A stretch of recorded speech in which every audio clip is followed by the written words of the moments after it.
दोस्तों, आज की हॉरर स्टोरी सुनाने से पहले मैं आपको एक इंटरेस्टिंग सा स्टैट बताना चाहता हूँ। हमारी कहानियां देखने वाले 80% लोग ऐसे हैं जो हमारी वीडियोस एंजॉय तो करते हैं, लेकिन उन्होंने हमारा चैनल अभी तक सब्सक्राइब नहीं किया है। अगर आप उन 80% लोगों में से हैं, तो बस आपको एक छोटा सा काम करना है। इस वीडियो के नीचे आपको एक सब्सक्राइब बटन दिख रहा होगा, बस उस सब्सक्राइब बटन को दबाना है।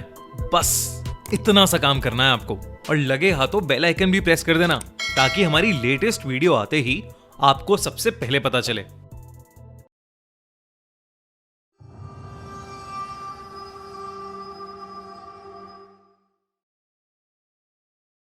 कोहरा, दिल्ली की सर्दी के बारे में पूरा इंडिया जानता है।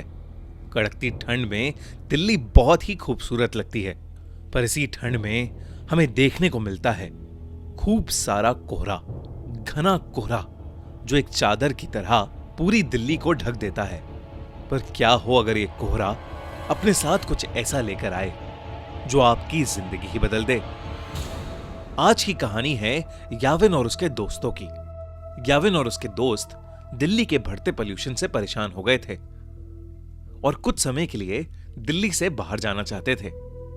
उन सभी ने मिलकर हिमाचल जाने का प्लान बनाया। 3 दिन बाद ही उन्होंने कैब हायर की और सुबह 4 बजे अपनी ट्रिप के लिए निकल गए। याविन और उसके दोस्तों को लेने आया ड्राइवर बहुत ही हंसमुख और खुश मिजाज था। कुछ ही समय में उस ड्राइवर की दोस्ती सभी से हो गई थी। उन लोगों को घर से निकले हुए करीब 4 घंटे हो चुके थे। सुबह के 8 बज रहे थे। आसमान में अब भी अंधेरा छाया हुआ था। तभी गाड़ी में बैठे सभी लोगों को सामने रोड पर एक घने कोहरे की चादर दिखी। वो कोहरा इतना गहरा था कि उसके आगे रोड दिखाई ही नहीं दे रही थी। याविन ने नोटिस किया कि उनका ड्राइवर, जो पहले बहुत मुस्कुरा रहा था, अब अचानक से बहुत सीरियस हो गया है। उसके चेहरे का मानो रंग ही उड़ गया है। याविन को लगा कि शायद ड्राइवर कोहरे में गाड़ी चलाने से घबरा रहा था। याविन ने ड्राइवर के कंधे पर हाथ रखा और उससे कहा, भैया टेंशन मत लो, धीमी स्पीड पर गाड़ी कोहरे से निकाल लेना। तभी उस ड्राइवर ने याविन को देखा और सहमी हुई आवाज में कहा, मेरी आपसे विनती है, कोहरे से निकलते वक्त प्लीज गाड़ी की खिड़की बंद ही रखना, भूल कर भी मत खोलना। ड्राइवर इतना डरा हुआ था कि याविन और उसके दोस्तों की हंसी छूट गई। इस पर उस ड्राइवर ने बताया कि वो जिस इलाके में है वहां कभी कोहरा नहीं आता, और जब कभी ऐसा कोहरा आता है तो वो अपने साथ एक छलावा, एक झूठ, एक माया लेकर आता है। याविन और उसके दोस्तों को ड्राइवर की बात पर विश्वास नहीं हुआ। उन्होंने उसकी बात को अंधविश्वास बोलकर नकार दिया और देखते ही देखते उनकी गाड़ी कोहरे के अंदर चली गई। कोहरे की चादर उनकी उम्मीद से काफी बड़ी थी। ड्राइवर धीरे धीरे गाड़ी आगे चला तो रहा था, पर किसी को आगे का कुछ भी नहीं दिख रहा था। अचानक ही गाड़ी में बैठी रिया को अजीब सी बेचैनी होने लगी। उसे बिल्कुल सांस ही नहीं आ रही थी। वो ड्राइवर की बात को भूल गई और उसने गाड़ी का शीशा खोल दिया और अपनी गर्दन गाड़ी के शीशे से थोड़ी बाहर निकाल ली।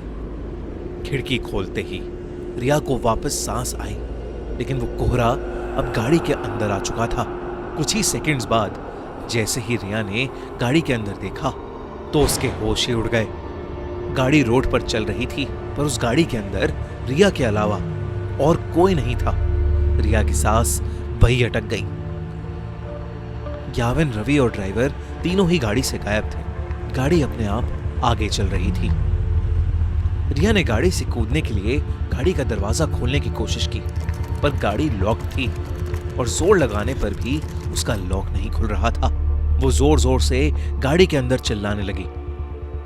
तभी कुछ ही देर में धीरे धीरे वो गाड़ी खुद ही रुक गई और दरवाजे का लॉक अपने आप खुल गया। रिया ने बिना कुछ सोचे समझे गाड़ी का लॉक खोला और गाड़ी से बाहर भागने लगी, पर उसे अपने आसपास घने कोहरे के अलावा और कुछ भी नहीं दिख रहा था। रिया चिल्ला चिल्ला कर मदद मांगने लगी। उसका दिल अब उसके शरीर से बाहर आ रहा था कि तभी उस कोहरे में कुछ दूर पर उसे एक काली परछाई दिखी, जो एक बहुत ही बड़े आदमी जैसी लग रही थी। रिया मदद के लिए उस आदमी की तरफ भागने लगी, पर भागते हुए उसने ये देखा कि वो परछाई के करीब पहुंच ही नहीं पा रही है। वो परछाई हमेशा उतनी ही दूर होती जितनी पहले थी। इससे पहले रिया कुछ भी समझ पाती, उसे महसूस हुआ कि जैसे उसके पीछे कोई खड़ा हुआ है। रिया अब इतनी डर चुकी थी कि उसके अंदर पीछे मुड़ने की भी हिम्मत नहीं थी। पर हिम्मत करके जब रिया ने पीछे देखा, उसकी रूह कांप गई। रिया के पीछे एक 12 फीट लंबा काला साया था। लंबे काले साये को देखकर रिया बुरी तरह कांपने लगी। तभी अचानक रिया को पीछे से एक बहुत जोर का धक्का लगा और वो नीचे गिर पड़ी। ग्याविन, रवि, वो ड्राइवर और रिया अब भी गाड़ी में थे। रिया ने जैसी वो खिड़की खोली थी, वो बेहोश हो गई थी। उस ड्राइवर ने उसके बेहोश होते ही रवि को जल्दी से वो खिड़की बंद करने को कहा। ग्याविन और रवि रिया की हालत देखकर उसे जगाने की कोशिश कर रहे थे और ड्राइवर बस बार बार एक ही चीज बोले जा रहा था, गाड़ी की खिड़की नहीं खोलनी चाहिए थी, नहीं खोलनी चाहिए थी गाड़ी की खिड़की। ग्याविन को अब ड्राइवर पर गुस्सा आने लगा था। उसे लग रहा था कि वो ड्राइवर एक मेडिकल इमरजेंसी पर वहम की पट्टी चढ़ा रहा है।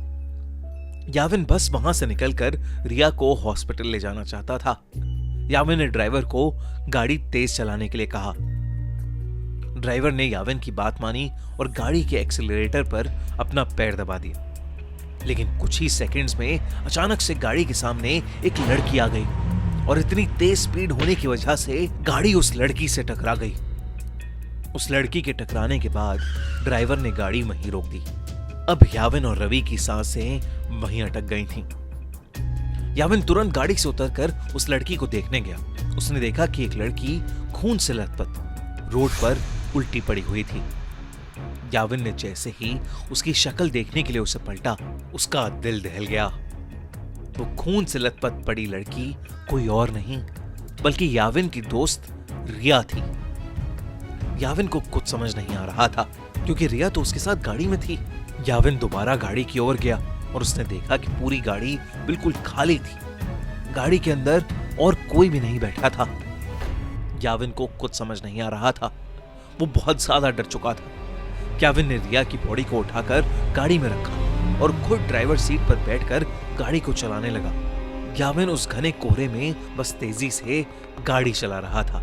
तभी उस चलती हुई गाड़ी के सामने वही 12 फुट लंबा काला साया आ गया और ग्याविन का गाड़ी की स्टीयरिंग पर से कंट्रोल बिगड़ गया और वो गाड़ी रोड के एक साइड के एक पेड़ से जाकर टकरा गई। अगली सुबह उनकी गाड़ी एक पेड़ से टकराई हुई मिली जिसमें ड्राइवर, ग्याविन, रवि और रिया थे। वो चारों उस कोहरे की रात जिंदा तो बच गए, लेकिन यावी के सर पर चोट आने की वजह से उसका मानसिक संतुलन बिगड़ गया और रिया को इतना गहरा सदमा लगा कि अब उसे हर जगह सिर्फ वही काला साया दिखता है। अगली बार कोहरे में जाओ तो अपनी गाड़ी की खिड़की कभी मत खोलना। अगर आपको हमारी ये कहानी अच्छी लगी तो हमारे चैनल खूनी मंडे को सब्सक्राइब करना मत भूलना।